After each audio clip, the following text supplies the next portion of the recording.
What is up, entrepreneur DNA family? I am back with another incredible guest, and I am so excited. We already just were riffing for the last 15, 20 minutes about kids, parenting, being a woman, being a business owner. This is super exciting to have Sofia Castro here. How are you? Doing great. Thank you so much for the invite. I'm super excited to be able to speak now that we've been talking a lot about women empowerment, about, PMA. Yeah, all the good things. So, yes, so excited to be able to give value and maybe get to be one woman to change their mind on the outlook of being an entrepreneur and stronger than the men. That's it. Well, so I was just telling you, and for all you watchers and listeners right now, go follow Sofia. Men and women alike. She has an incredible women's movement. We'll talk about that. But the first thing I started peppering you with was just like, me and my wife are in the trenches. And like, brand new baby, 5 weeks old. We have a 3-year-old girl. We're navigating the single only child syndrome now. She's not the only child. But let's just talk about the parenting part of all this before we get to business and the strength of a mother and the things, the stuff that we were just talking about, right? Yes. Getting help. Like, how hard is that for women to ask for it and things of that nature? This is one of the strongest topics, I would have to say, that when I go on to a stage or if I'm in a mastermind group, that is a topic of very strong interest. A lot of women, when we have babies, we automatically become this, guarded. I got it. And no one's going to touch. Yeah. Nobody's going to do it better. I got this. I don't want help. And later on, it could be 2 weeks, it could be 2 months, it could be they break down. Yeah. They break down because no matter, we want to be superwoman, right? And we are superwoman, but it does get tiring. And what I try to tell women, I've been there.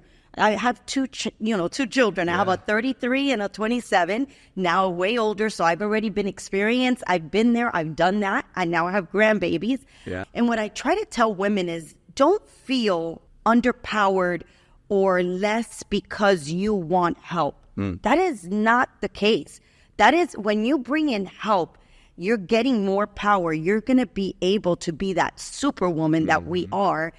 And it doesn't mean that you're a bad parent. I had a nanny since, my mother was with me being a Cuban. My mom is that Cuban mom that wanted to be there, that little hen and taking care of everybody. So I was very lucky for the first 4 or 5 years of my first child's life that I had her.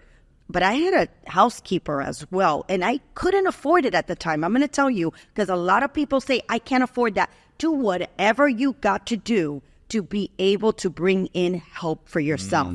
Because it's mental health, it's your relationship. Your children get the best of you when you have other people around you helping you. And I always like to tell this to women. What is better? Giving your child 1 hour of great interaction of like really paying attention, or giving that child all of you instead of 1 hour? Because after 1 hour, you're already tired. You have to clean the house. You have to cook. You have to wash your clothes. You have to run errands. You have to do this. So now your child is a burden. Yeah. Now it's like, oh my God. And then when your spouse gets home, you're a pain in the ass, right? And you don't mean to, but now then that brings friction into your relationship, because now you're like, I've been all day with our kids. I've cleaned, I've cooked, I've done this, I've done this, I've done this. And now you get home and you want me to give you my attention too. And well, you don't want help. And it's the biggest relationship breaking up of because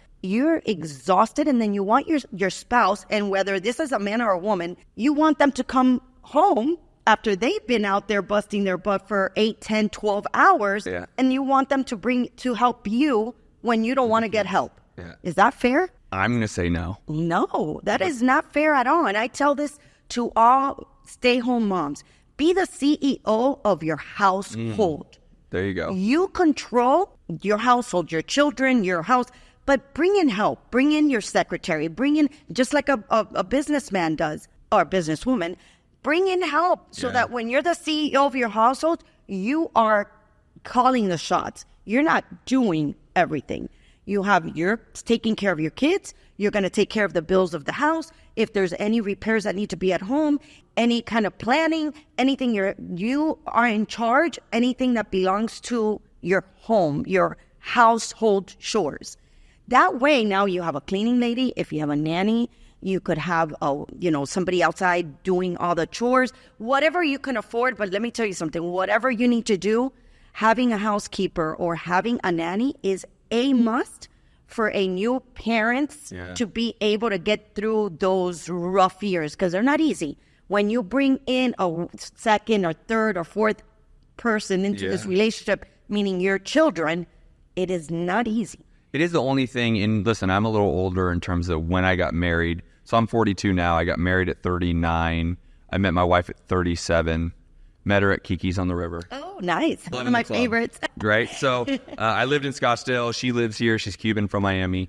Met her at a day club, Sunday day club. We were having a great time. But I will tell you, getting married didn't change my life. Dating, all that, it's the kids that changes your life. And it changes our relationship, because to your exact point, literally today, I'm trying to pamper her, give her what she wants. We were just talking about this. She's going for Mom's Day. But the second we are over, I have to run home because someone has to pick up the 3-year-old because the grandma's with the little baby. And I'm like, this is chaos. It's too chaotic. And this is what I like to tell women. I love to say, you need to build a highway, okay? And you build lanes in that highway. It doesn't matter how many lanes. Everybody has different amount of lanes that you're going to put in that lane, in that highway. You pick your highway. You pick your lane. When you pick your lane, you need to stay in that lane. Everybody needs to stay in that lane, because once you start crossing over, example, your wife, I want to be a stay-at-home mom. I want to be the one that take care of our children. But now she's crossing into your lane, right? And no offense to your wife. I don't know her, but please don't get mad at me. I'm just trying to make your life a little easier. Yeah. When you say, I'm going to stay home, she can't expect for you to let go of your job or your career to come home for the kids when she chose to be a stay-at-home mom, right? Yeah. Now you're stopping your goals, your big goals to build that empire. Now she crashed into you. Yeah. Now she just put a flat tire on your car. Yeah. Now that's going to take you longer to get to that end goal, right? So everybody, I'm not saying that it's going to stop you, but it's going to slow you down, because now you got to let go of your day to go take care of the kids. Meanwhile, because she doesn't want to have a nanny. Right. I mean, that's what it goes back to. She can be the CEO of the house, go get a nanny, get someone that can pick up the 3-year-old from school, bring her home. I know it's great, but still creating your career for both. That's for your whole entire household. Right. You're in charge of creating that empire for your whole entire family. Yeah. If she wants to stay home, she needs to be that CEO of her household and create assistance, that, whatever she could create to make her and your life easier, so that later on as well, when you get home at whatever time it is, at your choice, that you are able to be pleasant with each other and wanting to say, oh my God, my husband's coming home. Yeah. I'm going to be able to have a dinner with him, with the children as well, or without the children, whatever the case may be. Have your date nights, feel fresh so that you guys could not feel tired at night. So, and those are the little things that women don't understand, and they impose this whole chaos life that they've built for themselves because they want to with their relationship.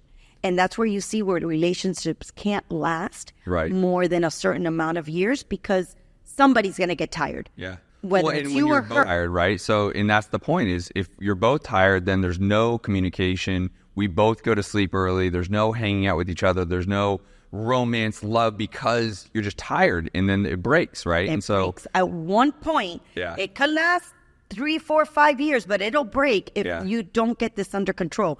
And maybe it lasts 2 months. Some people just can't deal with this chaos. Some men say, I'm done. I can't be a Mr. Mom, and I can't be the entrepreneur to create this empire for our family, especially when you're beginning, because they're both rough, right? You're beginning this career or this whole empire life that you've created.